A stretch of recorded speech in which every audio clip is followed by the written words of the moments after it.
इस देश में वो ही बंदा रियलिटी शो में जीत रहा है जिसने सुबह से लेके रात तक वही सपना देखा और वही रियाज किया। गला और चेहरा रिश्वत नहीं लेते। In television point of view से अगर आप घर पे बैठे और आप टेलीविजन देख रहे हैं तो वो तालियों को एडिट में हम डाल भी देते हैं। उन्होंने भी जब बोला था सारेगामा में कि तेरे घर में रोटी चाहिए, मुझे गरीबी नहीं चाहिए, तो वो हकीकत है ना। अब सब चीज़ें प्लान करनी पड़ती है क्योंकि आपका टाइम लिमिट है शूटिंग का, उसमें आपको सब कुछ करना है। क्या कमेंट्स देंगे वो प्लान नहीं होता, वो डिपेंड करता है एक्शन का रिएक्शन है, कंटेस्टेंट ने क्या गाया कैसे नहीं किया, लेकिन मोमेंट्स प्लान होते हैं। कोई भी चैनल मुझे बताओ, उनको कोई मतलब नहीं है कि कौन बंदा जीत रहा है कौन हार रहा है, प्योर टैलेंटेड बंदा जीतता है। हमें कोई फ़र्क नहीं पड़ता कि कौन जीत रहा है। ये शो गया, नेक्स्ट सीज़न आएगा, हमें हमारा शो अच्छा करना है जिससे हम मार्केट में बने रहें, नहीं तो आप पे फ्लॉप शो का ठप्पा लग जाएगा। कई बार ऐसा होता है कि हमें प्रेशर आता है कि इसको ले लो, इसको ले लो, इसको ले लो। ये प्रेशर आता है ना। आर्टिस्ट डिक्टेट नहीं कर सकते। मैंने आपको आपका मुंह मांगा पेमेंट दिया ना, वीकली डांस करने का या वीकली घर में रहने का, ठीक है ना। प्योरली डिपेंड करता है आप क्या कंटेंट देते हैं और पब्लिक आपको पसंद करती है और वोटिंग करती है कि नहीं करती। वाइल्ड कार्ड एंट्री इसलिए होती है कि अगर हमें लग रहा है शो ज़्यादा चल रहा है और हमें शो के एपिसोड बढ़ाने हैं, अच्छा, तो हम क्या करेंगे, रादर देन नए लेने से अच्छा उसी को ले लेंगे। बेरंग हो, बेस्वाद हो, नीरस हो, तो मैं रख के क्या करूं जब लोग आपको देख ही नहीं रहे हैं। नेपोटिज्म है ही नहीं, प्योर कमर्शियल है। एक बार है ना, शम्मी कपूर जी हमारे शो पे आए थे जब मैं सारेगामा या अंताक्षरी कर रहा था। उन्होंने ना एक बहुत बड़ी चीज़ बोली कि 98% आपकी मेहनत है और 2% आपका तकदीर है, लेकिन वो 2% आप नहीं है ना, तो आपका 98% भी जीरो है। सालों से टीवी पर रियलिटी शोज ने दर्शकों का खूब मनोरंजन किया है। इन रियलिटी शोज में कहानी होती है, इमोशन होता है, एक्शन होते हैं और ड्रामे भी होते हैं। ऐसे बहुत सारे तड़के रियलिटी शोज को हिट कराने के लिए लगाए जाते हैं, पर सवाल ये उठता है कि ये रियलिटी शो रियल कितने हैं। हमारे साथ इस वक्त इन्हीं सवालों का जवाब देने के लिए मौजूद हैं पंकज बगरेचा, जिन्होंने बड़े बड़े टीवी चैनल्स के लिए बड़े बड़े रियलिटी शोज़ को प्रोड्यूस किया है और आर्टिस्ट मैनेजमेंट किया है। स्वागत है आपका। थैंक यू इकबाल भाई। पहला सवाल जी, रियलिटी शो कितने रियल हैं? कितना प्रतिशत उसमें रियलिटी होती है, कितना प्रतिशत उसमें फेक चीज़ें जोड़ी जाती हैं? रियलिटी शो 100% बोलूं तो रियल ही होते हैं। अच्छा, जो कहानी दिखाने का जो तरीका है टेलीविज़न पे, तो क्रिएटर्स को पता है कि देश के दर्शकों को क्या चाहिए, तो उसमें थोड़ा सा तड़का लगता है, पर रियलिटी शो रियल होता है। उसका एक कारण है कि एक बहुत अच्छी लाइन है कि गला और चेहरा रिश्वत नहीं लेते।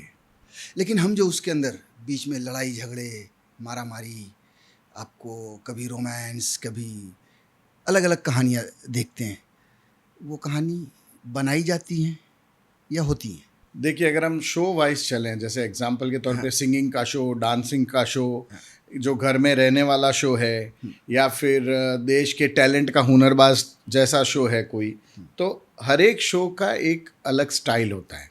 अगर आप मुझे शो वाइज पूछेंगे कि किस में कितना प्रतिशत तड़का है और कितना प्रतिशत रियलिटी है, तो मैं बता पाऊंगा। रियलिटी शोज़ में बदलाव कितने हुए? जैसे मैं 20-25 साल पहले सारेगामा आप करते थे, मैं उसे कवर करने के लिए भी आता था। उस समय और भी रियलिटी शोज़ थे जैसे इंडियन आइडल्स वगैरह। उस समय जो ऑडिशन होते थे वो बिना म्यूज़िक के ऑडिशन होते थे। 2 लाइन गाया सिंगर ने, उसी पे जज ने जज किया और उनका सिलेक्शन उनको अगले राउंड में पहुंचाया। आप बॉम्बे आ सकते हैं, जो भी है। अब पहले राउंड से ही वो म्यूज़िक वाला तामझाम और पूरी तरह से उनको सिंगर्स की तरह, ये जो बदलाव है, हम उस बदलाव के बारे में जानना चाहते हैं। देखिए, वक्त के साथ बदलाव ज़रूरी है, टेक्नोलॉजी बदल गई, सब कुछ बदल गई। पहले ये होता था कि हम लोगों को बोलते थे कि आप गुनगुना के भेजिए, अच्छा, ठीक है, या हम खुद सुनते थे। और आप विश्वास करेंगे 2000 से लेके 2012 तक अगर आप छोटे शहर जयपुर, इंदौर, भोपाल या चंडीगढ़ जाएंगे तो लाइन लगती थी। लोग एक जिस तरह लोग बोलते हैं अमिताभ बच्चन की जब फिल्म आती थी तो 2 रात पहले से लोग टिकट के लिए लाइन में रखते थे। इन सारे रियलिटी शो के लिए लोग जो हैं वो लाइनों में लगते थे 2-2 रात पहले से और सड़कों पे सोते थे। लेकिन सबके लिए म्यूजिक लगा के उन 5,000 लोगों के लिए म्यूजिक के साथ गाना नहीं होता, तो हर एक का एक लेवल होता है। हाँ उसमें सब लोग आते थे, सबको 2-2 3-3 लाइन सुनते थे कि जो सुर है ना, हाँ, वो वो आप समझ एक में आ बार जाए। गुनगुनाओगे तो पता लग जाता, उसके लिए म्यूजिक की ज़रूरत नहीं होती थी। बिल्कुल। और उस तरह शूट होता था क्योंकि वक्त वैसा था। अब वक्त बदल गया तो शॉर्ट लिस्ट और जो उस प्रोसेस को हमने इतना डीपली कर दिया, क्योंकि अब वक्त आ गया, लोग अपने पहले ही भेज देते हैं ऑडियो, Okay. लोग सब भेजते हैं, तो हमने उस टाइम को कम कर दिया, लोगों की भीड़ को, लोग सड़कों पे ना खड़े रहे, कम कर दिया, उनको पहले से ही हम सेलेक्ट कर लेते हैं। ओके, तो अब हम मोबाइल अच्छे के से कर जरिए आ पाते जाता हैं। है। यस, हाँ अब हम अच्छे से कर पाते हैं, तो अच्छे से कर पाते हैं तो उनको म्यूजिक के साथ गाने को बोलते हैं, तो टेलीविजन पे सुनने में अच्छा लगता है, नीरस नहीं लगता है। तो पहले जो इतनी लाइनें लगती थी, हाँ उन तक इन्फॉर्मेशन कैसे पहुंची थी? फॉर एग्जांपल आप जयपुर गए या कलकत्ता गए जी। या पटना गए, जी, तो कंटेस्टेंट तक ये खबर कैसे मिलती थी कि वो लाइन में आके लगते थे? अब उसके पीछे रिसर्च के साथ मार्केटिंग। पहले सपोज 2001-2002 में जब हम लोग म्यूजिकल शो के या डांसिंग शो के ऑडिशन करते थे, तो टेलीविज़न पे प्रोमो चलते थे, रेडियो के साथ हमारी पार्टनरशिप होती थी, न्यूज़पेपर, वहाँ का जो लोकल न्यूज़पेपर है उसके साथ पार्टनरशिप होती थी कि भाई हम ऑडिशन करने आ रहे हैं, तो it's a win win situation for them. वो भी अपने कॉन्टेस्ट चलाते थे, वो भी अपने रेडियो है तो वो भी अपना कॉन्टेस्ट चलाते थे, और उनके भी कंटेस्टेंट आते थे। अब चूंकि माध्यम बदल गया, लोगों को विद जो न्यूज़ है वो आप वेबसाइट पे दे सकते हो, जो चैनल की वेबसाइट है दे सकते हो, या फिर इंस्टा है, फेसबुक है, उसके ज़रिए पता लग जाता है ऑडिशन हो रहा है, तो वो अपनी ऑडियो क्लिप भेज देते हैं। पहले। अब वो जो ज़माना था कि 2-2 5-5 हज़ार लोग खड़े हैं स्कूल के बाहर ऑडिशन देने के लिए, वो अब ख़त्म हो गया, क्योंकि उनकी जो जर्नी है उनको शॉर्ट कर दिया जाता है, पहले ही उनसे ऑडियो क्लिप या वीडियो क्लिप मंगवा ली जाती है। हमने ये भी सुना है कि बहुत सारे सिंगिंग स्कूल्स के स्टूडेंट्स आते हैं। अगर हम डांस रियलिटी शोज़ की बात करें तो उसमें जो कोरियोग्राफर होती हैं या इवन जजेस होते हैं, उनके अपने अपने डांस स्कूल हैं, उनके जो स्टूडेंट्स हैं वो भी आते हैं। हाँ, आते हैं, क्योंकि एंड ऑफ द डे आपको भी टेलीविज़न पे दिखाने के लिए तो अच्छे टैलेंटेड लोग ही चाहिए, मीडियोकर नहीं ले सकते। अच्छा। तो हम लोग, एक तो ओपन ऑडिशन होता है, हाँ। जो कहीं नहीं जाते वो भी आ सकते हैं, प्लस हम शॉर्ट लिस्ट करके भी रखते हैं उसे, कि भाई जो कोरियोग्राफर है, अगर जो छोटे छोटे शहरों में जो डांस स्कूल्स हैं या जो म्यूज़िक स्कूल्स हैं, उनके भी बच्चों को हम बुलाते हैं, तो उनका भी एक अलग से ऑडिशन होता है, क्योंकि हमें पता है वो सीख रहे हैं ऑलरेडी, तो उनमें से भी चांस मिलता है। प्लस जो बाहर के लोग होते हैं जो कहीं नहीं सीख पा रहे हैं, तो वो भी रहता है। तो आप लोग उन तक पहुंचने की खुद से भी कोशिश करते हैं? फॉर एग्जांपल किसी ने एक, अब तो खैर सोशल मीडिया का दौर है, आपने इंस्टा पे देखा कोई सिंगर गा रहा है किसी प्लेटफॉर्म पे, कोई किसी स्कूल में कोई बच्चा बहुत अच्छा गा रहा है, अगर वो वीडियो दिखता है तो आप लोग कोशिश करते हैं कि वहाँ पहुँचा जाए या उनको भी सिलेक्ट बोला जाए। अभी जो लेटेस्ट में इंडियन आइडल चल रहा है, वहाँ पे एक लड़का है, वो लंदन में या यूरोप में कहीं पे सड़कों पे गा रहा है। अच्छा। वो बंदा, उसको बुला लिया। आप अगर दूसरे शो की भी बात करेंगे तो ऐसे बहुत सारे लोग हैं जो कहीं ना कहीं पॉपुलर है, वजह कोई भी हो, तो उनको भी बुला लिया जाता है, क्योंकि एंड ऑफ द डे अगर लोगों ने उन्हें उनके पेज पे या उनके सोशल मीडिया पे चाहा है, तो हमारे टेलीविज़न चैनल पे आएगा तो हमें भी बेनिफिट मिलेगा। हमने भी खुद शूट बहुत कवर किया रियलिटी शो के, और आपने तो खैर बनाया ही है। सारेगामापा बहुत पॉपुलर शो, सबसे पहला मुझे लगता है सिंगिंग रियलिटी शो वही है। उससे पहले एक दूरदर्शन पे हुआ करता था। उसके जो शूट्स के जो ये होते हैं पैटर्न्स, वो किस तरह हम देखते हैं कि तालियां बज रही हैं तो वो सब तालियां वालियां सब आगे पीछे बजाई जाती हैं, या सब सिंक में? हाँ, एक स्पॉन्टेनियस भी होता है कुछ उसमें। जैसे मैंने बोला ना, जो दाद है ना, वो जब दिल से छूती है तो तालियां निकल ही जाती है। लेकिन टेलीविज़न पॉइंट ऑफ व्यू से अगर आप घर पे बैठे और आप टेलीविज़न देख रहे हैं, तो वो तालियों को एडिट में हम डाल भी देते हैं, लेकिन मोस्टली जो होता है 90% जब अच्छा बंदा गा रहा है या अच्छी कॉमेडी कर रहा है तो निकल ही जाता है। ये जो गरीबी के ड्रामे होते हैं आजकल ख़ास तौर से, अरे गरीब दिखाओ, भीख मांग रही है, सड़क पे भीख मांग रहा है, जूता पॉलिश कर रहा है, ये सब जो ड्रामे होते हैं ये क्यों डाले गए, और क्या ये सही होते हैं? या अभी क्यों बुलवा रहे हो मेरे से ये सब बात? नहीं, हम बिना किसी शो का नाम लिए हुए हम बात कर सकते हैं इस। देखिए, आपको पता है इस देश में ना, भारत देश में ना, दो चीज़ बहुत ज़्यादा चलती है। वो है एक इमोशन। बिल्कुल। ठीक है। अनफॉर्चुनेटली आप देखोगे इस देश में ना क्रिकेट और बॉलीवुड चलता है। हाँ आप और झगड़ा चलता है, तीन चीज़ चलते हैं। आप हिंदुस्तानी हैं, हाँ आप अगर निकल भी रहोगे आपके बिल्डिंग के नीचे अगर कोई बच्चा क्रिकेट खेल रहा था, आप एक सेकंड रुक जाओगे, देखते हैं ये छक्का मार रहा है कि नहीं, उसका कोई मतलब ही नहीं, वो बच्चा गली में क्रिकेट खेल रहा है। आप थोड़ा घर से बाहर निकले, आपकी गाड़ी चला रहे हो, लेफ्ट साइड में या राइट साइड में आपके झगड़ा चल रहा है, आपको कोई मतलब नहीं है, आप फिर भी रुक जाओगे कि यार वो भीड़ क्यों है, क्या हुआ, ऐसे देख लोगे, है ना। तीसरी चीज़ आती है कि गरीबी, इमोशन। तो हिंदुस्तानी हम लोग इमोशन हैं, तो इसी बात में समझ जाओ कि इस देश में इमोशन चलता है। आप जितने भी टीवी के डेली सोप लेंगे जिसमें भर भर के आंसू है, वो शो चलता है।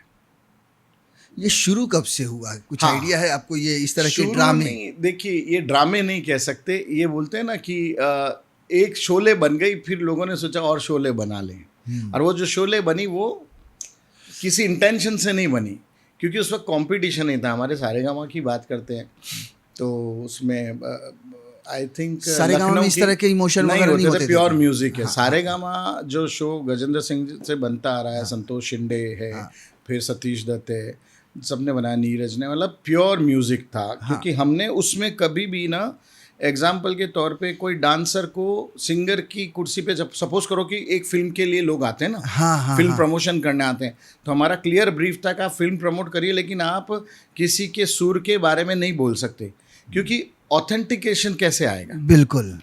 अगर मैंने मेरी ज़िंदगी में डांस ही किया है, फिर भी चलो मैं सिंगर का, मैं एक्टर हूँ, मैं सिंगिंग के बारे में नहीं बोल सकता, सुर और ताल के बारे में। सुर और ताल के लिए हमने 4 लोग बिठाए हुए हैं। आप अपनी फिल्म प्रमोट करेंगे, उससे रिलेटेड जो क्रिएटिव होगा वो चलेगा। तो बात आपकी थी कि ड्रामे होते हैं कि नहीं। तो जैसे हमारे यहाँ एक लखनऊ की लड़की थी, मेरे को नाम याद नहीं आ रहा है, तो हम उसके घर गए तो वास्तव में वो बहुत गरीब थी, और लालू जी आने वाले थे सारेगामा में, तो और उस वक्त वो रेलवे मंत्री भी थे। तो हमने, और क्रिएटिव होता है ना, कभी माँ का एपिसोड बनाते हैं, अगर कोई फेस्टिवल आ रहा है तो वैसा हाँ एपिसोड बनाते हैं, राखी आया तो राखी बनाया। तो हमने एक एपिसोड बनाया और उसमें थोड़ा सा उसका दिखाया था। हमारा मकसद बिल्कुल नहीं था कि उसके इमोशन को एनकैश करना है, ठीक है, लेकिन वो बैक स्टोरी चल गई। हाँ अब देखिए, उससे पहले केबीसी भी आता था, लेकिन वो प्योर क्वेश्चन आंसर थे, बैक स्टोरी नहीं बताते थे। मैं यहाँ चेयर पे आया हूँ, मैं बच्चन साहब के सामने बैठा हूँ, क्वेश्चन आंसर होंगे, सवाल जवाब होंगे, जो भी होगा आपके प्राइज बना। वो चलने के बाद उनको लगा यार ये तो बैक स्टोरी का ज़माना है। अभी बताओ, आप इकबाल भाई बैठे हैं, इकबाल भाई अमीर है तो मुझे कभी नहीं आया, जीते तो जीते 2 करोड़ 5 करोड़, जीते नहीं जीते कोई बात नहीं, लेकिन वो इकबाल भाई की गरीबी है तो देश का, इस देश की ये मानता है कि बोलेंगे यार इकबाल भाई, यार उनके घर में पैसा नहीं है, भगवान करे ये 10 लाख भी जीत जाए, 20 लाख भी जीत जाए, क्योंकि मैंने उससे पहले बैक स्टोरी देखी हुई है कि मैं चाहता हूँ इकबाल भाई जीते, पर वो अच्छी चीज़ है। लेकिन उससे रेटिंग आने लगी तो फिर वो कारवां चलता गया, लोगों को लगा अब म्यूज़िक को कम करो और बैक स्टोरी बनाओ। जज भी कई बार आपस में भिड़ जाते हैं। हाँ, ये सारी चीज़ें स्क्रिप्टेड होती हैं पहले से, या उस टाइम के जो हालात होते हैं उसमें ऐसा है। हाँ, उसमें ऐसा इकबाल भाई कि जब तक 2012-2014 तक ना हम लोग जजेस को ईयरफोन नहीं देते थे। ओके। जो उन्होंने बोला वो उनका है। हाँ, क्योंकि प्योर म्यूज़िक है, म्यूज़िक के बारे में बोलना है। हर साल का जो रियलिटी शो होता है उसका एक कॉन्सेप्ट होता है। तो घराना है, जैसे इकबाल भाई की टीम है, उसमें 5 बच्चे हैं, हमारे कैमरामैन है, इनकी टीम में 5 बच्चे हैं, मेरे बेच में 5 बच्चे हैं। अगर अच्छा नहीं गया, आपने बुरा बोला, तो हो सकता है उसने सुर नहीं लगाया हो, ताल नहीं लगाए हो, तो वो निकल जाता है, विवाद हो जाता है। लेकिन अब समय बदल गया, जैसा मैंने, टेक्नोलॉजी बदल गई और लोगों को लग रहा है इमोशन ही बिकने वाला है या झगड़ा ही बिकने वाला है।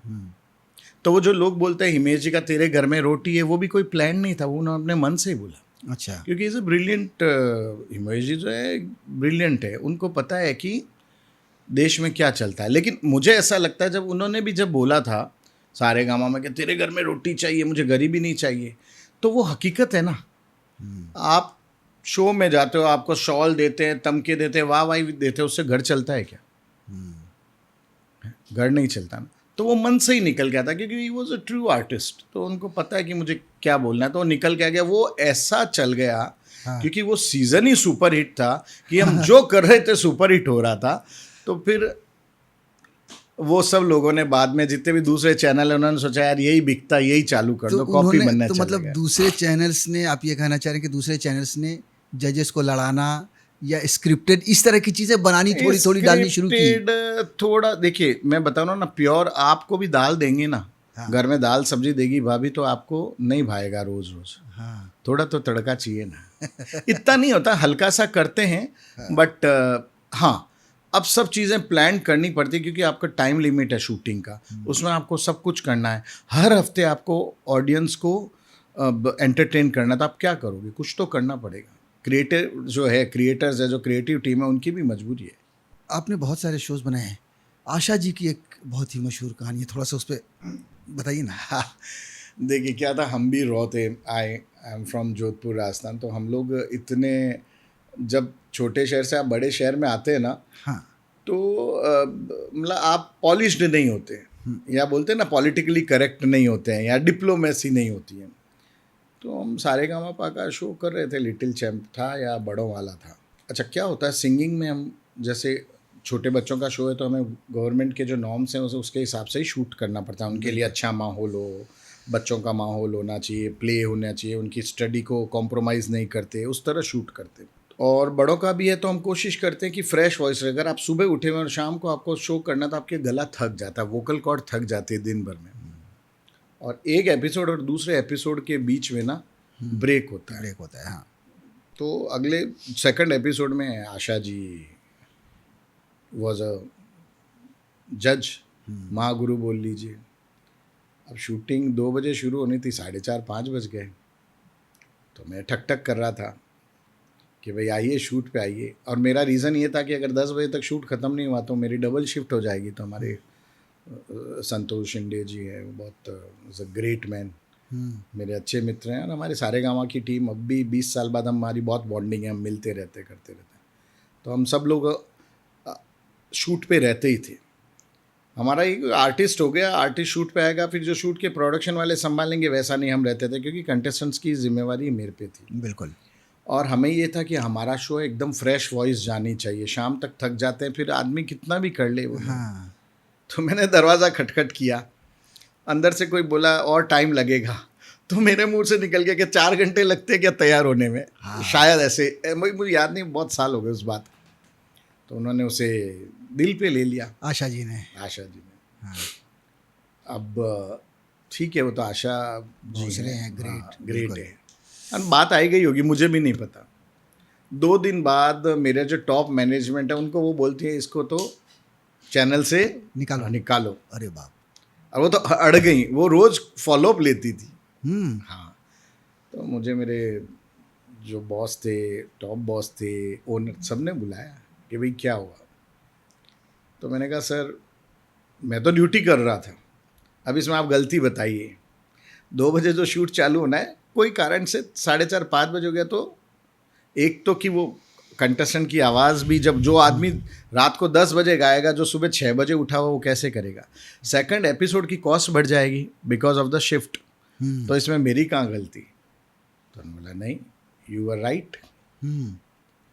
तो ऐसे तो कई सारे किस्से हैं जब बात नौकरी पे आ गई, लेकिन चूंकि आपकी जिम्मेवारी है टूवर्ड्स चैनल, टूवर्ड्स तो बाद ओनर, में फिर तो क्या हुआ, आशा जी को समझाया गया किसी तरह से?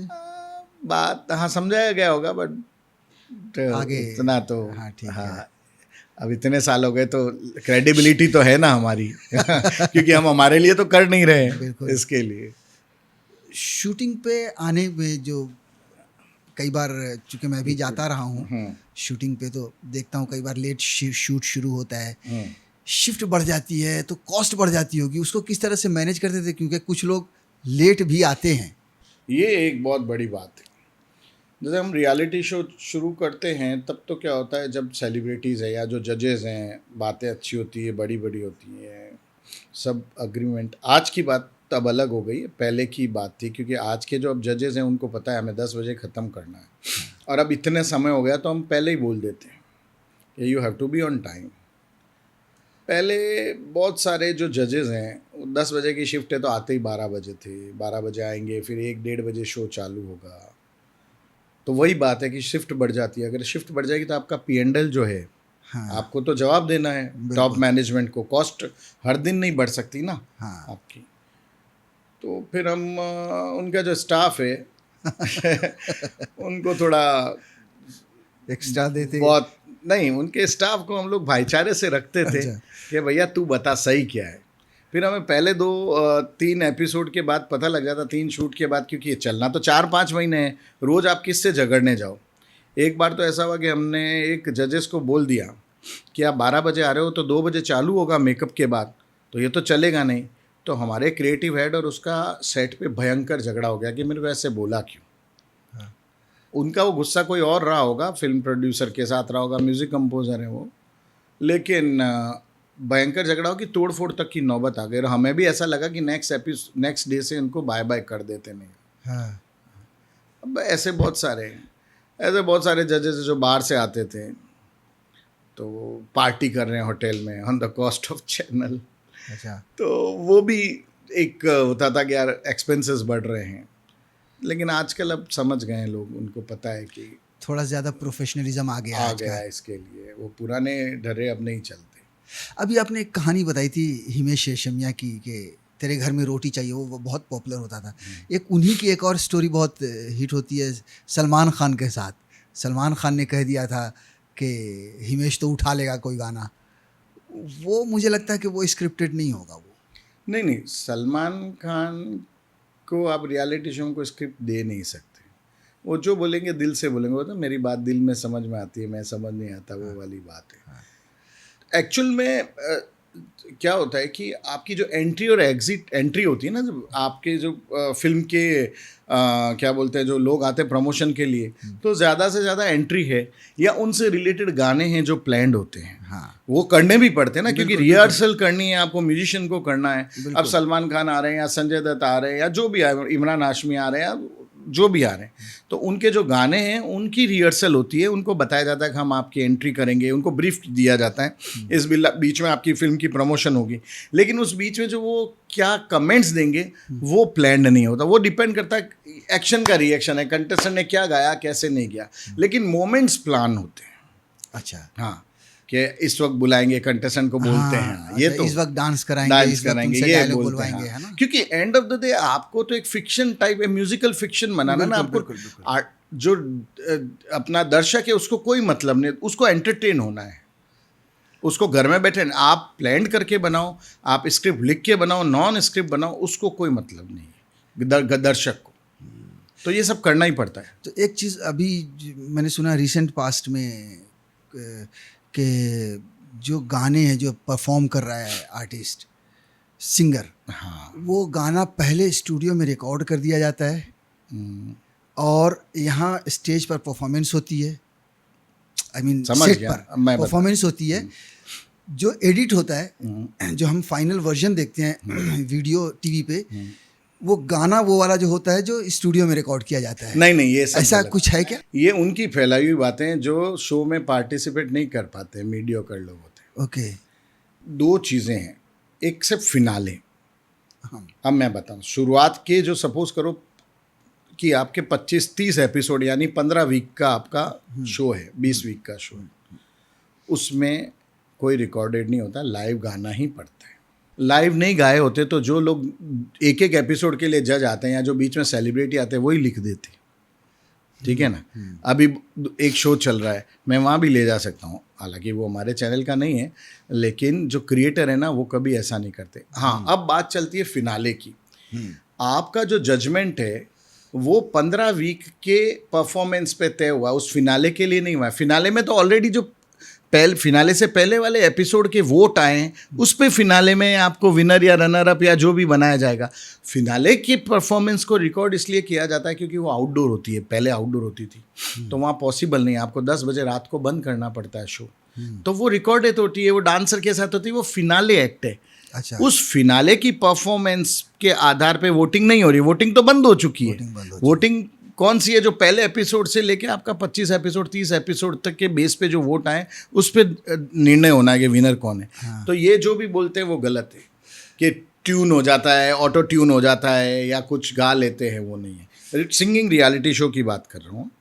तो वोटिंग जो होती है हाँ, वो सही 100% होती है, सही। क्योंकि रियलिटी शो में डांस रियलिटी शो है, सिंगिंग है, नहीं, या कोई नहीं है, किसी कोई घर भी में है चैनल, कायदे? नहीं नहीं नहीं, कोई भी चैनल मुझे बताओ, उनको कोई मतलब नहीं है कि कौन बंदा जीत रहा है कौन हार रहा है। प्योर टैलेंटेड बंदा जीतता है, जिसमें टैलेंट है। जो लोग नहीं जीत पाते ना, फिर वो ऐसा आरोप लगाते हैं। उसका रीज़न बताऊं, वो इतनी बड़ी कंपनियां हैं कि उसको क्या फ़र्क पड़ता है इकबाल भाई जीते, पंकज जीते, कि राम जीते, कि रहीम जीते, कि हरीश जीते, कोई फ़र्क नहीं पड़ना है। ना उनके कोई फेवरेट होते हैं। रही बात क्रिएटिव टीम की, वो अच्छे से अच्छा शो बनाते हैं। उनको पता है कि हमने अच्छा शो नहीं बनाया तो अगला शो हमें नहीं मिलेगा। They will never compromise with talent. जो कोई शो की क्रिएटिव टीम होती है, प्रोग्रामिंग टीम होती है, प्रोडक्शन टीम होती है, उनको कोई फ़र्क नहीं पड़ता। और मैं इसका आपको पिछले 20 साल का आपको क्या बोलते हैं डेटा दे सकता हूँ। तो सलमान अली जीता हिसार से आया था, ओनिक जीता कोलकाता से आया था, ठीक है ना, देवोजीत जीता आसाम से आया था, हेमंत ब्रिजवासी मथुरा से आया था। अब उस वक्त की क्रिएटिव टीम में उनके दूर दूर तक उस शहर को ही नहीं देखा होगा बरसों से। आसाम कौन गया? हम तो कभी नहीं गए एक्सेप्ट ऑडिशन के। और वो बंदा जीते चाहे कोई और जीते, हमें क्या फ़र्क पड़ता है? It's purely depend. अच्छा, सबसे बड़ी बात है कि वोटिंग का मैं बता दूं आपको कि ऑडिटर्स बैठते हैं, अच्छा, प्रॉपर ऑडिट होता है। ऐसे नहीं है कि आप मेरा मन किया तो मैंने इसको जिता दिया, कोई मेरा फेवरेट है, फेवरेट नहीं है। हमें कोई फ़र्क नहीं पड़ता कि कौन जीत रहा है। ये शो गया, नेक्स्ट से नेक्स्ट सीज़न आएगा, हमें हमारा शो अच्छा करना है जिससे हम मार्केट में बने रहें। नहीं तो आप पे फ्लॉप शो का ठप्पा लग जाएगा अगर मीडियोकर आ गया। अब मैं आपको एक बात बताता हूँ, हम कई शहरों में, हिंदुस्तान के सब शहरों में ऑडिशन करते हैं। कई बार ऐसा होता है कि हमें प्रेशर आता है कि इसको ले लो, इसको ले लो, इसको ले लो। ये प्रेशर आता है? प्रेशर आता है ना। अच्छा, और कौन लोग प्रेशर देते हैं? किसी के पेरेंट्स देते हैं, कोई कहीं से फ़ोन करवाता है, कोई अच्छा। अधिकारियों से फ़ोन कराता है, ये कराता है। तो हमारा यही कहना है, भैया कैमरा और गला रिश्वत नहीं लेगा। आप मेरी जगह नौकरी कर सकते हो, गाना तो उस आदमी को ही पड़ेगा, एक्टिंग उस आदमी को ही करनी पड़ेगी। तो बहुत सारे लोग आते हैं, सर कुछ नहीं है, एक एपिसोड में दिखा देना फिर निकाल देना। अरे हलवा है क्या? एक एपिसोड में दिखा दूँ फिर निकाल दूँ? मेरे शो की क्रेडिबिलिटी है ना। अच्छा, तुम्हारी सोच भी मीडियोकर है, तुम्हारी सोच रणजी खेलने की है, तुम्हारी सोच वर्ल्ड कप खेलने की नहीं है। तुम यही चाहते हो बस एक ओवर डाल दे मेरा बंदा, फिर भले बाहर हो जाइए। होता है क्या? शो बनाना हंसी खेल है क्या? बिल्कुल। तो जब तुमको खुद को पता है कि तुम्हारा बच्चा एक एपिसोड तक ही चल सकता है, तो मैं उसको, हम जो लेंगे, हम या जो हमारी क्रिएटिव टीम ऐसों को लेगी कि 16 के 16 ऐसे हैं कि हर दिन लफड़ा हो कि किसको निकाला जाए, किसको वोट के दम पे ही निकाला जाता है, नहीं तो तब शो चलेगा। और घर के बहुत बड़ा स्टेक लगा होता है एक शो लॉन्च करने के पीछे ना, करोड़ों रुपए लगे रहते हैं मार्केटिंग में, प्रोडक्शन में, और वो ब्रांड में। वो ब्रांड ऐसे बिल्ड नहीं होती, ठीक है ना। एडवर्टाइज़र आते हैं, पूरे चैनल की P&L उस पर डिपेंड करती है। अगर इस तरह करने लग गए तो आप घर पे ही अपना गाना डाल दो ना। अब तो यूट्यूब पे कितने लोग देखते क्या? वैसे नहीं होता। प्योर टैलेंटेड लोग आते हैं। उसकी भी मैं एक स्टोरी बताऊंगा आपको। इस देश में ना, जिंदगी में ध्यान रखना, इस देश में वो ही बंदा रियलिटी शो में जीत रहा है जिसने सुबह से लेकर रात तक वही सपना देखा और वही रियाज किया। आपके और मेरे बच्चे हैं ना, वो रियलिटी शो के विनर नहीं है। 20 साल का, मैं 26 साल का आपको डेटा देता हूँ। सलमान अली ले लो, सुबह नाश्ते में भी संगीत, दोपहर के खाने में भी संगीत, शाम को भी संगीत, और सोएगा तो संगीत के सपने। हेमंत ब्रिजवासी ले लो, ओनिक ले लो। अब होता ये कि जो हमारे मिडिल क्लास के बच्चे हैं ना, उनके पेरेंट्स क्या करते हैं, अच्छा एक काम करो, सुबह स्कूल जाते हैं, 12 बजे स्कूल से आएगा दिन में, फिर 1 घंटा सोएगा, फिर ट्यूशन जाएगा, बचे हुए टाइम में संगीत या डांस सिखाते हैं। जिस पेरेंट्स को ये लगे कि बचे हुए टाइम में मैं संगीत या डांस सिखा दूं, उसका बच्चा जिंदगी में एक्सेल नहीं कर सकता। आप जितने भी 20 साल के विनर देखेंगे, चाहे अभी एक शो चल रहा है उसमें भी है, हमारे शो में भी था, हुनरबाज में आकाश करके एरियल एक्ट करता है। आप जब भी जाओ वो ऊपर ही लटका हुआ है। अरे भाई 1 घंटा आदमी 5 मिनट नहीं लटक सकता। सुबह भी रिहर्सल कर रहा है, दोपहर में भी रिहर्सल कर रहा है, शाम को भी रिहर्सल कर रहा है। तब जाके वो विनर बनता है। और अब फिर से इंडियाज़ गॉट टैलेंट में वो आ रहा है उसकी परफॉर्मेंस लेके। हमारा एक विवेक सिंघी करके इल्यूजनिस्ट है, वो सिर्फ सोता होगा या टॉयलेट में जाता होगा तब उसके हाथ में कार्ड नहीं है, अदरवाइज या कुछ खा रहा है तो 10 मिनट के लिए कार्ड रखेंगे। वो सुबह उठने से लेकर रात तक वो जो उसके जो प्लेइंग कार्ड है ताश उनके साथ करता रहता है। आप जब भी देखो, गाड़ी में जाएगा, गाड़ी में बैठेगा, वापस ऑफिस जाएगा, सब आएगा, दिन भर मतलब 18 घंटे हाथ में कार्ड रह रहे हैं। अब वो बंदा उसमें एक्सेल बनेगा कि नहीं बनेगा? बिल्कुल। अगर वो आपके साथ भी बैठा है ना तो आपके साथ कोई एक्ट करेगा, तो वो बंदे जाके विनर बनते हैं रियलिटी शो में, या उस जो फील्ड है उसमें एक्सेल करते हैं। जो मीडियो करें और जो ये समझे कि हम खाली टाइम में थोड़ा सा रियाज कर ले या थोड़ा सा डांस कर ले, वो कभी भी उस क्या बोलते हैं फील्ड में अपना नहीं कुछ कर सकते। एक तो आपने अभी कहा कि जो मेहनत करते हैं, जो टैलेंट है, वही सरवाइव करते हैं या एक्सेल करते हैं। कुछ चीज़ें ऐसी भी हम देखते हैं रियलिटी शो में कि ख़ासतौर से सिंगिंग में, इवन डांसिंग शो में भी हम ये देखते हैं कि हमने गाना सुन सुन के सीख लिया, हमने टीवी पे डांस देख देख कर सीख लिया। अब जैसे सनी सिंह का हम एग्जांपल दें, वो जिस तरह से आलाप लेता है, जिस तरह से उसके सुर लगते हैं, सुन के रोंगटे खड़े होते हैं, वो दिल को छूता है। क्या उस तरह का सिंगर क्लासिकल बिना सीखे हुए सीख सकता है? कोई उस तरह गा सकता है? देखिए, सीखने में और रियाज में फ़र्क है। सीखना फाइन ट्यून करने के लिए होता है, बाद में संगीत जो है ना माँ के पेट से आता है। कोई ये बोले कि उसने यहाँ आके सीखा है, संगीत हो ही नहीं सकता। यहाँ धरती पे जन्म लेने के बाद टीचर से ट्रेनिंग लेके आप उसे फाइन ट्यून कर सकते हो, लेकिन जो कला है ना वो माँ के पेट से आती है। बेसुरे आदमी को इस धरती पे कोई सीख के भी सुरीला नहीं बना सकता। आप जैसे हमारे राजस्थान में जैसलमेर बाड़मेर में लंगे मांगणियार जो फेटा देख के गाते हैं, उनकी कई पुश्तें गा रही है। उनके यहाँ टीचर थोड़ी है, उनके यहाँ टीचर नहीं है। चाहे सोनू निगम हो, चाहे अरिजीत हो, चाहे कुमार शानू हो, चाहे अलका याग्निक, चाहे उदित जी हो, या जो आज के सिंगर हैं, वो जन्म उन्होंने सुरीला लिया है। उन्होंने यहाँ आके जैसे गुलाम बड़े खान साहब से या कहीं से भी सब ने सीखा है, तो उन्होंने फाइन ट्यूनिंग की है कि मुझे पता है गाना गाने के लिए तुझसे नाराज नहीं जिंदगी, ठीक है, ये तो मेरे को आया है, क्या बोलते हैं, माँ के पेट से आया। लेकिन मैंने अगर टीचर से सीखा है तो मुझे पता है तुझसे पे भी नोट लगेगा, नाराज पे भी नोट लगेगा, ये लगेगा, ये मेरे दिमाग में रहेगा। अगर मैंने ऑफिशियली या फॉर्मल ट्रेनिंग लिए तो तुझसे नाराज तो गाते वक्त उनको आएगा, तो वो एक्सेल होते हैं। वो दुनिया में सोनू निगम बनते हैं, अरिजीत बनते हैं। हम जैसे जो खाली थोड़े से सुरीले हो गए वो सिंगर नहीं बन सकते, ट्रेनिंग लेनी पड़ती है। सवाल में तो मैं आप ही की सनी सिंह के लिए भी आ रहा हूँ या सलमान अली के लिए आ रहा हूँ। कुछ होते गॉड गिफ्टेड, उनके घराने से चलता रहा। मैंने बोला ना, सुबह से लेकर रात तक संगीत को ही खाते हैं, संगीत को ही पीते हैं। तो उन्होंने ऑफिशियली ट्रेनिंग नहीं ली है, लेकिन उन्होंने जो सीख के गा के जितना किया है। अब जो बोलते हैं हाँ मैंने धर्मेश्वर को देख के ये सीखा, मैंने वो राघव को देख के मैंने वो वाली वॉक सीखी, मून वॉक सीखी, ये सीखी, तो उससे फिर वो सीखने तक ही रहते हैं, वो विनर नहीं बन सकते। तो मतलब हम ये समझे कि सनी सिंह ने सीखा है तभी वो विनर बने हैं? नहीं, सीखा है कि नहीं ये उसकी ऑफिशियल ट्रेनिंग नहीं है, ऑफिशियल ट्रेनिंग नहीं है, लेकिन उनके घराने में गाते हुए आ रहे हैं, उनको सुन के सीखा है।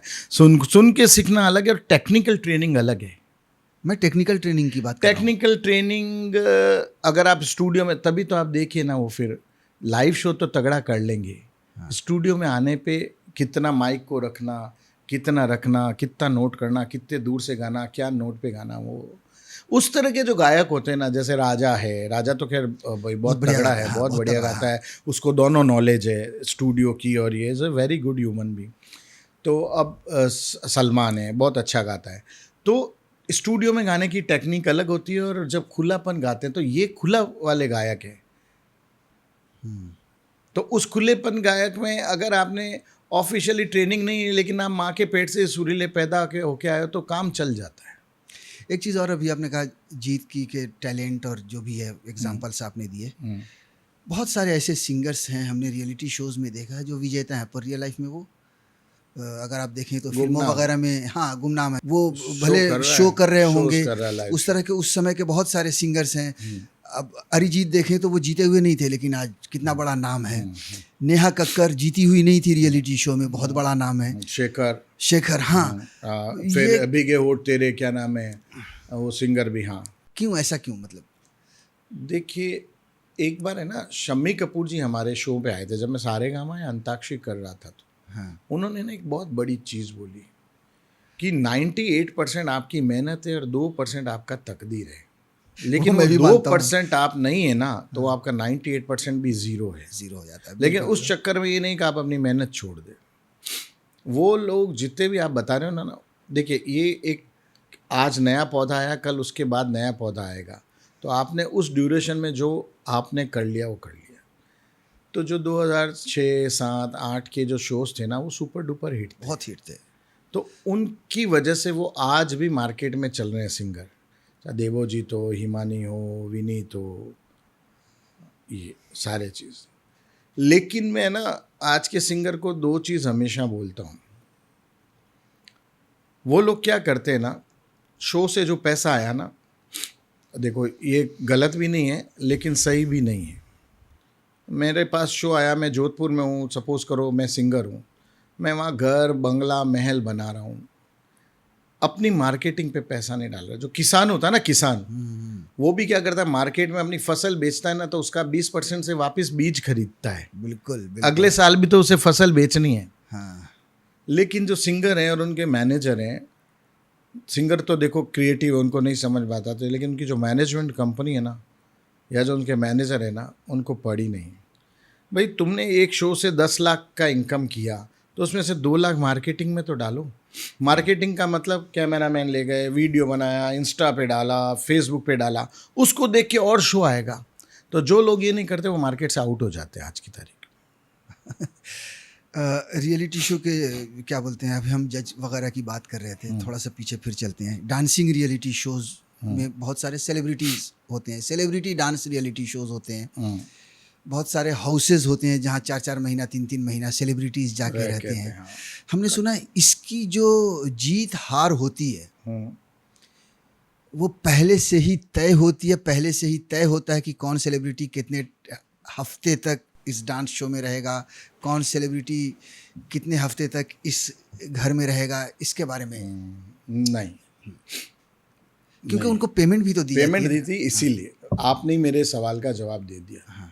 मैंने आपको वीकली पेमेंट दिया है, ठीक है ना, और मैंने आपको बोला चैनल बहुत बड़ा है, आर्टिस्ट डिक्टेट नहीं कर सकता। मैंने आपको आपका मुंह मांगा पेमेंट दिया ना, वीकली डांस करने का या वीकली घर में रहने का, ठीक है ना। प्योरली डिपेंड करता है आप क्या कंटेंट देते हैं और पब्लिक आपको पसंद करती है और वोटिंग करती है कि नहीं करती। रही बात जजेस की, सेलिब्रिटी रियलिटी शो की बात कर रहा हूँ एग्जांपल, उसमें जजेस भी चलो सेलिब्रिटी हैं और अंदर उनके दोस्त भी हैं, तो वो नहीं चलता। ज़्यादा से ज़्यादा वो ये कर सकते हैं, आपके लिए कमेंट जो है वो थोड़ा सा सॉफ्ट दे देंगे, लेकिन डिसाइड वो नहीं कर सकते कि सिंग जीतेगा कौन। क्यों जीतेगा? चैनल आपको आपने डांस अच्छा नहीं करते हो, और अगर मैं एक बार कर दूंगा, अगली बार मेरी जो क्या बोलते हैं क्रेडिबिलिटी खत्म हो जाएगी। इसलिए चैनल्स रिस्क नहीं लेते इस तरह का। कोई लेकिन एक चीज़ और है कोई ना चैनल नहीं पंकज के, कई बार हम हाउसेज में से या डांसिंग रियलिटी शो से देखते हैं एक जोड़ा, सेलिब्रिटी जोड़ा बाहर निकल गया, बाहर निकल 4 हफ्ते के बाद या 2 हफ्ते के बाद फिर से उनकी वाइल्ड कार्ड एंट्री होती है। हाँ, ये क्यों? वाइल्ड कार्ड एंट्री इसलिए होती है कि अगर हमें लग रहा है शो ज़्यादा चल रहा है और हमें शो के एपिसोड बढ़ाने हैं, अच्छा, तो हम क्या करेंगे, रादर देन नए लेने से अच्छा उसी को ले लेंगे। अच्छा। क्योंकि ऑलरेडी 4 वीक देख चुके हैं, तो हम उनकी थोड़ी जो विजिबिलिटी और लेगेसी है इसलिए लेते हैं। लेकिन उनका कोई प्रेशर नहीं कि निकाले हुए को वापस ले लिया है, तो इसके लिए नहीं। शो अच्छा चल रहा है तो ले लिया, शो बढ़ाना है ना, नंबर ऑफ एपिसोड बढ़ाने, फिर नए को लूँगा, नया कैरेक्टर इस्टेब्लिश करूँगा, कोई मतलब ही नहीं है। सेलिब्रिटीज़ वगैरह के बीच में जो झगड़े होते हैं, कई बार मारा मारी तक की नौबत आती है, वो सब स्क्रिप्टेड होता है? नहीं, वो इमोशन में बह जाते हैं। आदेश श्रीवास्तव जी अभी नहीं रहे, मरहूम आदेश श्रीवास्तव जी स्वर्गीय, बड़े अच्छे इंसान थे। तो मैंने आपको बताया ना कि आपकी टीम है, मेरी टीम है, सबकी टीम है। तो एक बार ऐसा हुआ कि मेरे ख्याल से सारेगामापा 2005 था। उसमें विनीत, हिमानी, एक हिमाचल का लड़का था, वो सब गा रहे थे। कुछ म्यूज़िक में क्या होता है, साथ में कीबोर्ड में या उसमें टिक टिक टिक जो आवाज़ चलती है, तो अच्छा गा गया। तो दूसरी टीम का बंदा, तो उसकी वाई वाई हो गई। हाँ तो आदेश जी भावुक। हाँ। आदेश जी ने कहा ये तो इसलिए गा पाया कि उसे सपोर्ट मिला टिक टिक का। अच्छा। हाँ, मेट्रोनम का सपोर्ट मिला इसलिए वो गा पाया, नहीं तो नहीं गा पाता। तो उसमें इस्माइल जी भी थे, जतिन ललित भी थे और काफ़ी थे। तो इस तरह क्या होता है, वो इमोशन में बह के झगड़ा हो जाता है। अदरवाइज बाद में तो सभी दोस्त ही हैं। और इधर तो क्या वो साला बहनों ही हैं, जतिन ललित और आदेश जी तो साला बहनों ही आपस में। और इस्माइल दरबार थे और एक आई थिंक विशाल शेखर थे या को थे।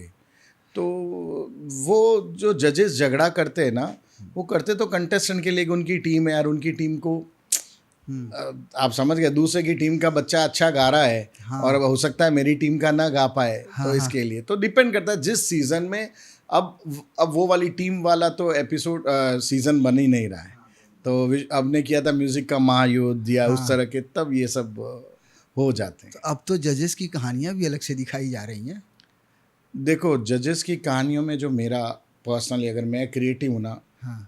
तो स्टार्टिंग के कुछ एपिसोड में जजेस को इस्टेब्लिश करने से ज़्यादा है कि कंटेस्टेंट को इस्टेब्लिश करो। और अगर आप कंटेस्टेंट को इस्टेब्लिश नहीं कर पा रहे हो, इसका मतलब आपके पास अच्छे कंटेस्टेंट नहीं है। जजेस की स्टोरी दिखाई जा रही है, उसकी वाइफ की, कैसे वो मिले। Public is not interested. सही बात है। जो बड़े बड़े म्यूजिक डायरेक्टर हैं यार, उनके बारे में तो हम ऑलरेडी जानते हैं, आपकी सोशल मीडिया पे है। अब वक्त पहले नहीं था लोगों को, तब जजेस की स्टोरी करते थे कि हाँ जज ये था वो था। अब आज तो जितने भी जजेस हैं सोशल मीडिया पे, हर दिन वो सुबह क्या खाया रख रहे हैं, शाम को क्या खाया कर रहे हैं, किसकी जज की वाइफ बीमार है, किसको बर्थडे है, वो 15 मिनट में वो अपडेट कर रहे हैं। अब तुम टेलीविज़न पे 10-15 मिनट टाइम वेस्ट कर रहे हो, उसका वो स्टोरी दिखा रहे हो, उसका एक्ट दिखा रहे हो। People are not bothered. लोगों को ये लगता है कि आम आदमी, मेरे घर का पड़ोसी का बच्चा या मेरे नेक्स्ट डोर बॉय क्या कर रहा है। जब वो उठ के आता है तो शो हिट होता है। रियलिटी शो जो घर वगैरह में जो बंद रहते हैं 4-4 महीने में, हम जो अभी झगड़े की बात कर रहे थे, उसमें हम देखते हैं सेलिब्रिटीज़ को बहुत ज़्यादा झगड़ा, कई बार मारा मारी की नौबत आती है। हाँ, वो सही होता है? वो देखिए, उसमें क्या है कि आप जो बात कर रहे हैं घर के अंदर जो सारे सेलिब्रिटीज़ बंद हैं उनके शो की, उसमें कैसा है ना, लोगों को ये लगता है कि झगड़ा ही चलेगा। वो पहले एपिसोड देख के आते हैं पुराने। क्रिएटिव टीम के और चैनल की तरफ से ऐसा ना, चैनल की तरफ से टास्क दिया जाता है, आप और मैं और ये सब कमरे में बंद है। हमें बोला इकबाल भाई आपको उसको जाके पहले पकड़ना है, हाँ। आप उनको बोला ये पकड़ना। अब मैं भी जा रहा हूँ, आप भी दौड़ रहे हैं, उसमें जो झगड़ा हो गया वो स्क्रिप्टेड नहीं, इतना डिटेल्ड स्क्रिप्ट नहीं हो सकती। मैं टास्क प्लान करूँगा, इस तरह ही करूँगा कि यार इकबाल भी भागेगा, पंकज भी भागेगा, हरीश भी भागेगा, रहीम भी भागेगा, और फिर देखते हैं क्या होगा। लेकिन उस वक्त वो क्या बोलेंगे एक दूसरे से, वो स्क्रिप्टेड नहीं हो सकता। और टास्क तो ऑब्वियसली मुझे इंटरेस्टिंग बनाना पड़ेगा, नहीं तो लोग क्यों देखेंगे। तो वो झगड़ा प्लान नहीं होता है, न उन्हें ब्रीफ किया जाता है, लोग गलत बोलते हैं। और जो रोमांस और प्यार हो वो रहा सब है, क्या करते हैं, जो अंदर जा रहे हैं वो सेलिब्रिटी हैं। हाँ 10-15 5-7 साल से मार्केट में है। हाँ। इंस्टा पे वो भी अच्छा है तो उसी फील्ड में, एक्टिंग, सिंगिंग या डांसिंग में। हाँ। अब वो खुद क्रिएटिव बने हुए, मैं और आप अंदर जा रहे हैं, अच्छा यार एक काम करेंगे कि अपन ये करेंगे जिससे लोग देखेंगे। वो खुद ही बने हुए हैं अंदर, उनको चैनल नहीं बोल रहा है, क्रिएटिव टीम नहीं बोल रही इसके लिए। टास्क में जो होगा हमें पता है कि क्या होना है, टास्क में फिर दे दनादन होना ही है। तो हम टास्क इस तरह प्लान करते हैं। और जो पहले क्या बोलते हैं, जो सिलेक्शन होता है ना, कास्टिंग, वो प्लान करते हैं थोड़ी बहुत। एग्जिट में कोई प्लान नहीं होता है उनके। फिर मैंने वही बोला, एग्जिट में प्योर वोटिंग है। आपने कितना लोगों को कंटेंट दिया है, आपने लोगों को कैसा कंटेंट दिया है, उस पर डिपेंड करता है। क्योंकि जब आप बेरंग हो, बेस्वाद हो, नीरस हो, तो मैं रख के क्या करूं जब लोग आपको देख ही नहीं रहे हैं। पैसे दिए जा रहे हैं और पैसे भर के दिए जा रहे हैं, तो क्यों देखेंगे। आप कंटेंट दो ना, तभी तो आपको रखा जाएगा। अच्छा, शो में जो फिल्में प्रमोट करने के लिए आते हैं उन्हें बुलाया जाता है शो की तरफ से, या उनकी जो फिल्म की जो पीआर टीम है पीआर वो टीम, खुद संपर्क करती है फिल्म की पीआर टीम संपर्क करती है। फिल्म की पीआर टीम, प्रोड्यूसर की जो टीम है, मार्केटिंग टीम, वो संपर्क करती है हमसे। And that's a win win situation for both of us. अगर हम किसी ए लिस्टर को बुलाएंगे, या अभी कुछ है ही नहीं, उसको बुला के कितना यूज़ करेंगे? पता है 1 घंटे के शो है, अवार्ड फंक्शन तो है नहीं, Bollywood award, television award function तो है नहीं कि हम उन्हें 3 घंटे यूज़ कर रहे हैं। करना मुश्किल से 18-12 मिनट है, तो मैं उतने पैसे नहीं दे सकता। तो फिर वो प्रोड्यूसर के लिए भी और चैनल के लिए भी और शो के लिए भी विन विन सिचुएशन रहती है। पंकज, ये सब जो निकलते हैं, हर साल निकलते हैं सैकड़ों लोग, डांसर, सिंगर, ये टॉप 10 में आने के बाद भी जो बाहर आते हैं उनका क्या बाजार होता है, उनका क्या फ्यूचर होता है रियलिटी शो के बाद? मैं डांसिंग और सिंगिंग की बात कर ले रहा लो, हूँ। एक्टिंग ले लो, हाँ, एक्टिंग भी ले लो। देखिए, जब हमने एक शो किया था जी सिने स्टार की खोज, हाँ, तो जब देखो उसमें, चूंकि हम मेकर हैं, हमें इंडस्ट्री पता है, लेकिन आप एक्टर हो ना, आपकी तो ख्वाहिश बड़ी है। हाँ, तो उसमें से जो कंटेस्टेंट निकले थे, उनको ये लगा कि बस अब हम जी सिने स्टार की खोज में आ गए, टॉप 10 में आ गए हैं, और अब हम बड़े फिल्म स्टार बन जाएंगे, और जो ये मार्केट में जितने भी स्टार ऑलरेडी 20 साल से, उनको आउट कर देंगे। ये गलत फहमी है उनकी। जब हम उन्हें समझाने के लिए, हमने हमारे चैनल पे इतने शोज़ आते थे, हमने सबको उन्होंने बोला कि सबको शो दो। हाँ, क्योंकि अगर हमारे ही रियलिटी शो के आर्टिस्ट हैं और हमारे ही चैनल पे डेली सोप में दिखें, तो हमारा ब्रांड बड़ा होगा अगले साल के लिए। तो जिन्हें भी टेलीविज़न का शो देने जाते थे डेली सोप, नहीं सर, हम तो फिल्म करेंगे, हम तो फिल्म स्टार हैं, फिल्म स्टार है। ठीक है, फिल्म का मैथमेटिक्स अलग है भैया, हम इस इंडस्ट्री में हैं, हमें सालों से पता है। अगर ऐसे ही फिल्मों पे पैसे लगाए हो जाते तो कितने ही बड़े बड़े प्रोड्यूसर के बच्चे टॉप फिल्म स्टार होते थे। बिल्कुल। और कोई नेपोटिज़म नहीं है। मैं एक चीज़ और बता दूँ, नेपोटिज़म है ही नहीं, प्योर कमर्शियल है। मैं बहुत बड़ा 1000 करोड़ का मालिक हूँ, मुझे पता है मैं मेरी बच्चे के लिए 5 फिल्में बना भी दूंगा 500 करोड़ में। आप आओगे क्या देखने को? मैं घर से दर्शक को पकड़ के ला मैं आपको बोलूँ फिल्म में आ जाओ, आपको पॉपकॉर्न भी देता हूँ, फ्री भी देता हूँ, पिकअप ड्रॉप भी देता हूँ, तो भी आप नहीं जाओगे। आप वो 2 घंटा देखोगे क्या? तो कहाँ से नेपोटिज़म हो सकता है? जितने भी आप फिल्म स्टार देखोगे अपनी मेहनत से आए। हाँ, एक बार चलो दे भी दिया तो दूसरी बार थोड़ी चलेगा वो। ये, और आई थिंक मेरे से ज़्यादा तुमने कवर किया, तो तुम्हें पता है कि ये इंडस्ट्री में नेपोटिज्म नहीं चल सकता है। बिल्कुल, अग्री। जो चलेगा, जो बिकेगा, वही उसको ही लोग वापस लेंगे। तो हुआ ये कि जो रियलिटी शो के आर्टिस्ट कहाँ जाते हैं, जो आप बोल रहे थे, जो लोग सच्चाई के साथ रहते हैं वो तो टिक जाते हैं इंडस्ट्री में, नहीं तो फिर गुमनामी की ज़िंदगी में जाते हैं, जिस पे हवा चढ़ जाती है उसका। अब वो जो रियलिटी शो था सिने स्टार की खोज, उसके सारे आर्टिस्ट, अब उनको 8-7 साल बाद अक्ल आई कि नहीं, हमारे लिए टेलीविज़न ठीक है, कुछ तो करें। तो सभी लोग आप देख लो काम कर रहे हैं आज तक। उसमें अंकिता है, दिव्यंका है, वो लोगों ने, लड़कियों ने तो फिर भी जल्दी डेली सोप शुरू कर दिए थे। लड़कों का प्रॉब्लम था, लड़कों को लग रहा था हमें हीरो बनना है। फिर युविका है, बहुत अच्छे हैं और they are very good background से हैं, फैमिली अच्छी है, उन्होंने सिंगिंग वाले भी अच्छा आप भी तो अभी क्या बोलते हैं, आर्टिस्ट मैनेजमेंट करते हैं, इवेंट करते हैं सिंगर्स के लिए। तो रियलिटी शोज वाले जो सिंगर्स हैं, डांसर्स, उनका डेली डांसर का मेजर इशू आ रहा है, क्योंकि डांसर में फॉर्चुनेटली अनफॉर्चुनेटली उनको कोरियोग्राफी में जाना पड़ता है। देखो, आप अगर लाइव शो कर रहे हैं, आपके घर में भी प्रोग्राम है, आपके शादी का प्रोग्राम है या कॉर्पोरेट प्रोग्राम है, तो आप एक डांसर क्या 4 या 8 मिनट की परफॉर्मेंस दे सकता है। 2 घंटा लगातार तो कोई नाच नहीं सकता, और सिंगल तो स्टेज पे डांस कर नहीं सकता। तो वो फिर ट्राई करता है, एक बार डांस हो गया तो उसके बाद वो ट्राई करता है मैं एक्टिंग में आ जाऊँ, कोरियोग्राफी में चला जाऊँ, या डांस स्कूल खोल दूँ। जिससे, चूँकि मैं फेमस हूँ, मेरी डांस स्कूल चल जाएगी। रही बात सिंगर की, अब फॉर्चुनेटली अनफॉर्चुनेटली म्यूज़िक कंपोज़र खुद ही गा रहे हैं, क्योंकि उनके लगता है पैसा तो लाइव शो में है, और लाइव शो में पैसा मतलब पैसा बरस रहा है। हज़ारों टैलेंटेड बच्चे हैं जो बहुत अच्छा गाते हैं, लेकिन उनके पास शो नहीं है। जो दिखता है वो बिकता है। तो जो भी टेलीविज़न के रियलिटी शो के आर्टिस्ट होते हैं, उनका जो है वो 1 या 2 साल होता है जब तक नया सीज़न नहीं आ जाता है। उसमें जो उन्होंने छाप लिया वो छाप लिया। उसके बाद धीरे धीरे उनकी वैल्यू कम हो जाती है, फिर नए आते उनकी बढ़ती है।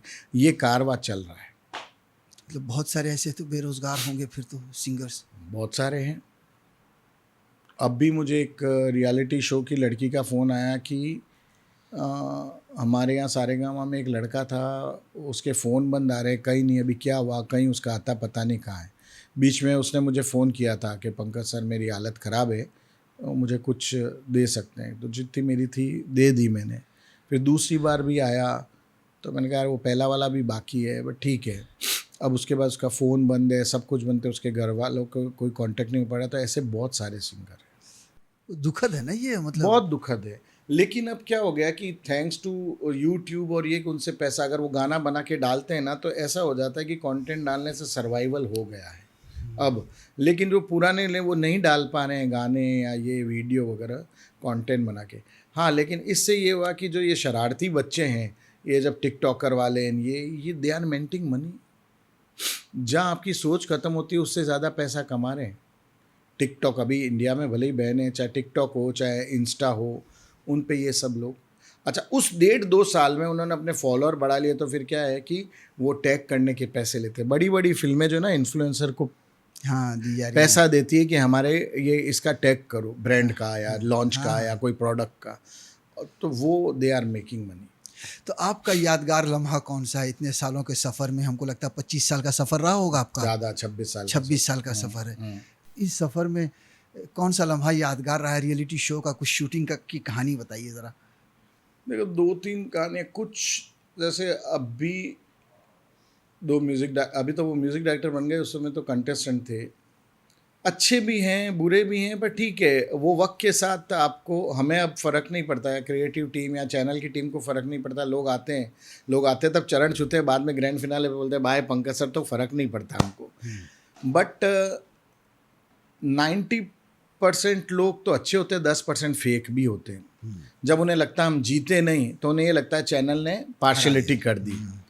बट उससे फ़र्क नहीं पड़ता, हमें वो फ़र्क नहीं पड़ता। रही बात लम्हों की, तो अब जब रियलिटी शो के आर्टिस्ट आते हैं और उन्हें हम कहीं लेके जाते हैं मार्केटिंग के लिए दूसरे शहरों में, तो कुछ लोग तो अच्छा बिहेव करते हैं, कुछ लोग अपने हिसाब से बिहेव करते हैं। बहुत सारे लोग हैं जो हाइजीन भी नहीं रहते थे, ऐसे बहुत सारे अनहाइजीन रहते थे।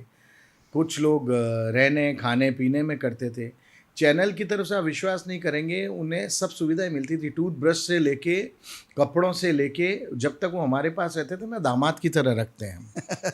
अच्छा। उनका जेब का एक पैसा भी खर्च नहीं होता, खाना पीना रहना, जूते कपड़े मेकअप हेयर। लेकिन जाते जाते वो टेलीविज़न जब नहीं जीतते तो बदनामी करके जाते, उन्हें ये लगता है जो जीता है वो इनका सगा है। तो ऐसे बहुत सारे लोग हैं। एक हिमेश रेशमिया की कहानी बहुत तगड़ी है। हमारे यहाँ सारेगामा हम लोग 2010 या 9 का सारेगामा कर रहे थे, और हमारा एक राइटर है अभी भी, हेमंत खेर, जो अभी सोनी लिव पे जो ये वेब सीरीज़ आई हर्षद मेहता की, उसमें उसने रोल किया। Is very good writer. हमें अचानक फ़ोन आता है, शॉर्ट में बता रहा हूँ, कि उसका बोरीवली पे एक्सीडेंट हो गया, ट्रेन से गिर गया है। हमारी 10 बजे शूट चालू होनी है, 9:30 बजे तक वो पहुंचा ही नहीं है, जबकि क्रिएटिव टीम और वो सब तो सुबह 7 बजे आ जाते।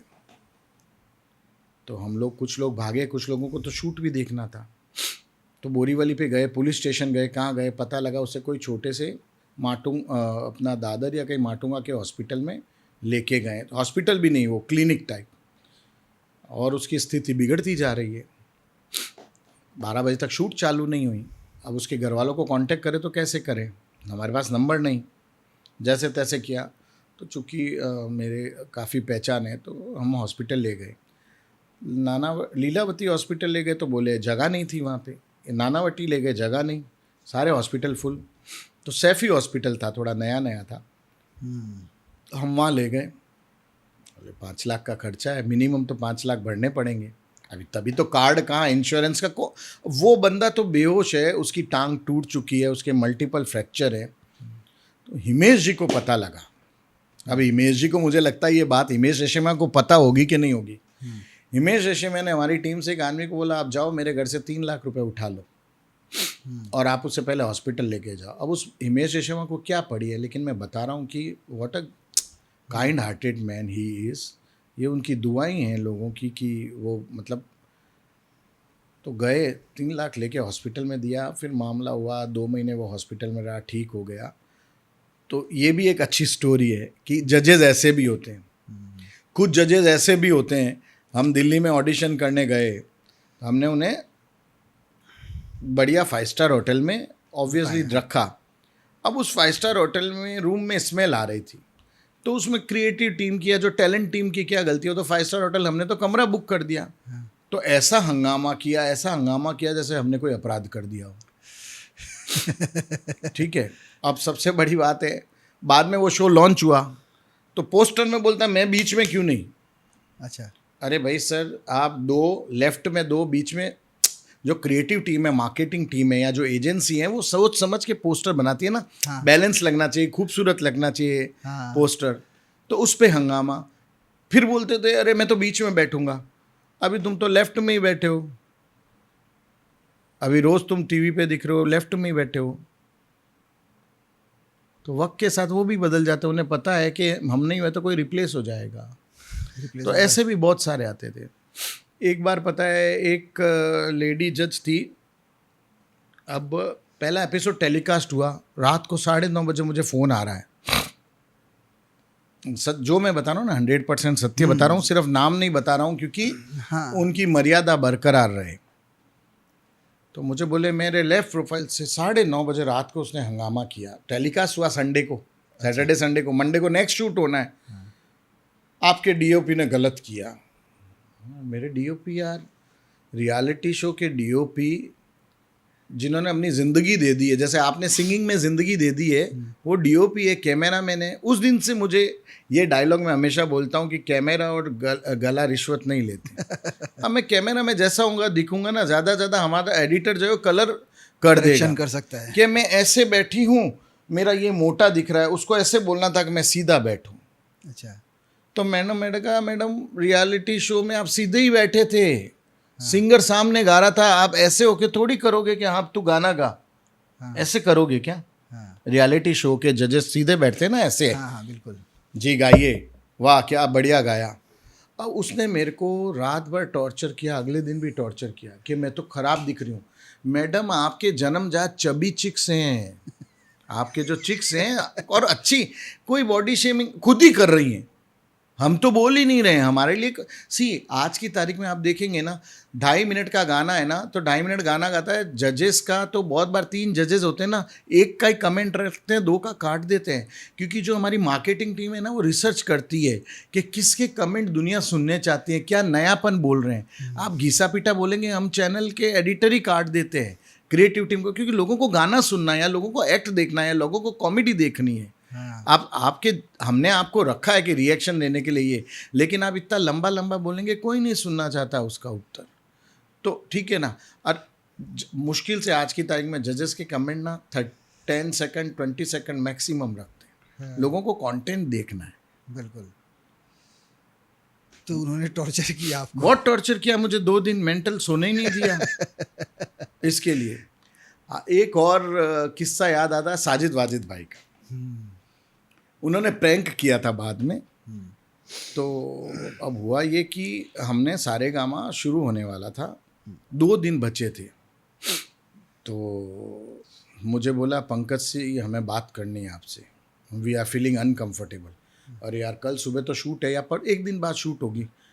अब मैं, ये बात है दोपहर में 2 बजे की, बोले आपको शाम को 8 बजे मिलना है। अब वो 2 बजे से लेके रात के 8 बजे तक जो मेरे पे बीती ना, वो मैं ही जानता हूँ। हाँ।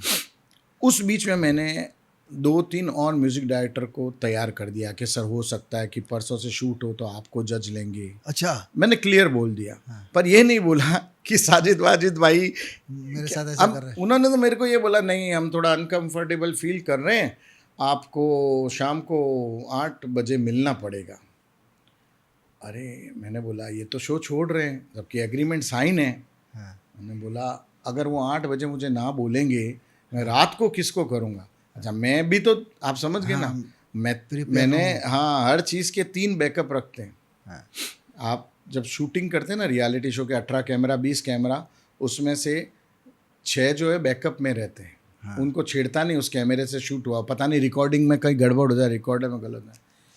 तो मैंने 2-3 और म्यूज़िक डायरेक्टर को बोला कि सर हो सकता है मैं कल सुबह आपसे मिलूं, शायद सारा बात करूंगा शो की।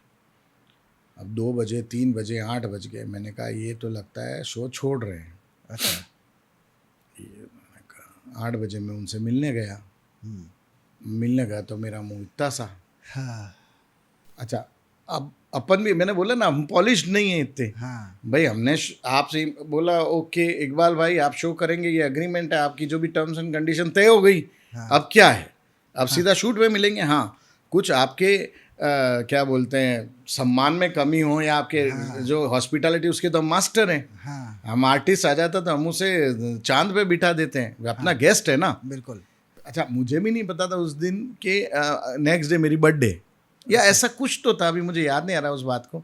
बहुत अच्छे वाजिद भाई को बहुत मिस करता हूँ मैं, ग्रेट पर्सन साजिद वाजिद, मतलब बहुत भावुक आदमी थे। मैं गया, अच्छा मुझे बुलाया भी कहाँ पे, फन रिपब्लिक के अच्छा। हाँ वहाँ पे एक रेस्टोरेंट में मिलने गए। अच्छा मैं भी, अब मैं क्यों मैं तो ये सोचूँ ये तो शो छोड़ रहे हैं, हाँ, मैं भी अपनी अक्कड़ में। हाँ, अच्छा। हाँ राजस्थानी है ना, हाँ, वो तो कहीं न कहीं रह ही जाती है। अच्छा जबकि सब तय हो गया यार, मैं तो सोचा मेरे को टॉर्चर कर रहे हैं अभी रात को, मैं तो टेंशन में हूँ, तो मैं तो अकड़ होऊंगा। मैंने कहा हाँ सर बताइए। अब मुझे पता है कि मेरे बैग में मुझे ये अगर ना बोलेंगे तो अभी हाथों हाथ कहीं और के घर जाना है। हाँ। मिलने को, उसको बोला है मैं आ सकता हूँ। तो मैंने कहा हाँ सर बताइए। अच्छा वो मैं क्यों सोचूँ ये सब प्रैंक कर रहे हैं, 2-5 मिनट इधर उधर की बात की, ये की, अरे नहीं ये नहीं। अरे बाद में उनके साथ इमरान था या और भी कोई आया था, फिर बोले हैप्पी बर्थडे ऐसा कुछ तो था, मुझे याद नहीं आ रहा। अरे और फिर मेरे को केक वेक या चॉकलेट, अरे बोले यार, मैंने कहा आपने मेरे को जो 8 घंटा जो टॉर्चर दिया वो मैं आज भी नहीं भूल पाता हूँ। बोले नहीं शो तो करें। मैंने सोचा आप तो शो छोड़ रहे हैं इसलिए मैं आया। फिर मैंने उनको मेरे मोबाइल की लिस्ट बताई, देखो आपकी वजह से मैंने इतने दूसरे प्लान भी तैयार रखा कि आप जज बन सकते हैं। तो जजेस टेंट्रम देते हैं, बहुत टॉर्चर करते हैं, ये तो मजाक की बात है। ये तो लेकिन मजाक ऐसे- की बात है। इतने नहीं देते क्योंकि इतने साल का रिलेशन है ना, लेट आने में थोड़ा वो करते हैं। किन्हीं की आदत है एक्चुअल में, क्या है वो रात के 2-3-4 बजे तक स्टूडियो में टाइम देते हैं। लेकिन भाई हमारा तो फिक्स है ना कि हमें रात को 10 बजे तक शो ख़त्म करना है, एपिसोड 2 शूट करने हैं दिन में। वो टेंट्रम नहीं है, वो उनकी आदत में हो गया है, वो आदतन नहीं करते। लेकिन आजकल के नहीं करते कि अब जो वाले जो हैं जजेस, उनको पता है यार हमें भी 10 बजे घर जाना है जिससे आराम से रहें। अब उनका क्या 3-4 बजे तक काम करने की आदत है उनको, तो वो सोचता है ठीक है 12-1 बजे शूट चालू होगा, रात के 4 बजे तक करेंगे। अब नहीं होता, पहले होता था। बहुत बहुत शुक्रिया पंकज हमसे बात करने के लिए, इतना समय आपने दिया, बहुत बहुत शुक्रिया, धन्यवाद, thank you. Thank you so much. श्रेष्ठ भारत पर खबरों से जुड़े रहने के लिए चैनल को सब्सक्राइब और लाइक करें, बेल आइकन दबाएं और देखते रहें श्रेष्ठ भारत।